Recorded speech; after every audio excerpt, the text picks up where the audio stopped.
Smart watch വാങ്ങണമെന്ന് പറഞ്ഞില്ലായിരുന്നു അന്ന്? ആടോ. ദാ മൈജി ഓൺലൈനിൽ ഇപ്പൊ നല്ല ഓഫേഴ്സ് ഉണ്ടല്ലോ, ഒന്ന് വാങ്ങിച്ചോ. എവിടെ നോക്കട്ടെ. ഈ പ്ലാൻ ഞാൻ വേണ്ടെന്ന് വെച്ചതാ. അതിനുള്ള റെഡി ക്യാഷ് ഇട്ട കയ്യിലില്ല. എന്നാ EMI ആയി വാങ്ങ്, മന്തിൽ അടച്ചു കൊടുത്താ പോരെ.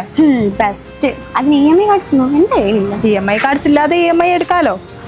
ക്രെഡിറ്റ് കാർഡ് ആയിരിക്കും ഉദ്ദേശിച്ചത് അല്ലേ? അതും ഇല്ലേ? അതൊന്നുമല്ല. മൈജി ഓൺലൈൻ സൈറ്റിൽ കാർഡ്ലെസ് EMI ഓപ്ഷൻ ഉണ്ട്. സ്നാപ്മീ അപ് ടു 4 months EMI കിട്ടും. പിന്നെ നിനക്ക് അത്യാവശ്യം സിബിൽ സ്കോർ ഉള്ളതുകൊണ്ട് എന്തായാലും എലിജിബിൾ ആയിരിക്കും. മൈജി ഡോട്ട് സൈറ്റിൽ തന്നെ അതിന്റെ എലിജിബിലിറ്റി നോക്കാനുള്ള ഓപ്ഷനും ഉണ്ട്. അത് കൊള്ളാലോ. അപ്പൊ ഇനി റെഡി ക്യാഷ് ഇല്ല എന്നുള്ള പരാതി ഒന്നും വേണ്ട. അപ്പൊ നിങ്ങളുടെ ഫേവറേറ്റ് ഗാഡ്ജറ്റ് സ്നാപ്മീ EMI ത്രൂ വാങ്ങാൻ വിസിറ്റ് myji.in now.